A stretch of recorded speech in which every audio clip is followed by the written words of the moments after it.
तुम बैठो, बैठ कर बात। अच्छा रुको, मैं तुम्हारे लिए पानी लेकर आती हूँ।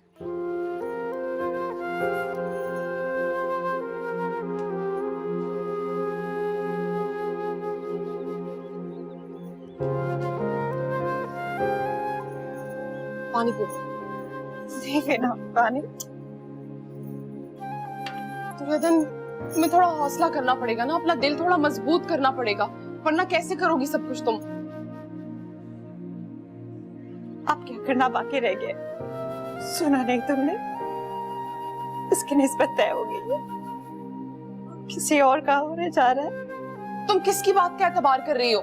उस औरत का जो आई यहाँ पे झगड़ा बनाने के लिए, ताकि तुम्हें बिलाल से बददिल कर सके। थोड़े तो होश के नाखून लो तुम। ये औरत बहुत चालाक है, ये जो कहती है वो कर गुजरती है। और तुम्हें बिलाल का बिल्कुल भी एतबार नहीं है। सुमैया, हमें लगता है बिलाल अपने घर वालों के आगे हार जाएगा और हमारी मोहब्बत मर जाएगी। ऐसा कुछ भी नहीं होगा। अच्छा मैं एक काम करती हूँ, मैं आदिल की तरफ जाती हूँ, बिलाल को फोन करती हूँ, ठीक है? हाँ ठीक है, जाओ। हमारा दिल घबरा रहा है। पता है सुमैया, हमें बिलाल की बहन से हमेशा खौफ आता था, और आज तो हम खौफ से काम करेंगे। लगता है ये औरत हमारी तकदीर पे स्याही फेर कर ही दम लेगी। तुम परेशान मत हो, मैं अभी आदिल की तरफ जा रही हूँ।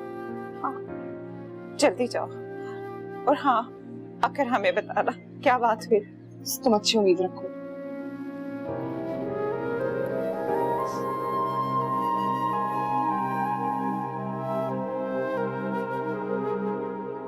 मैं तो घर से बाहर सौदा लेने के लिए गई हुई थी।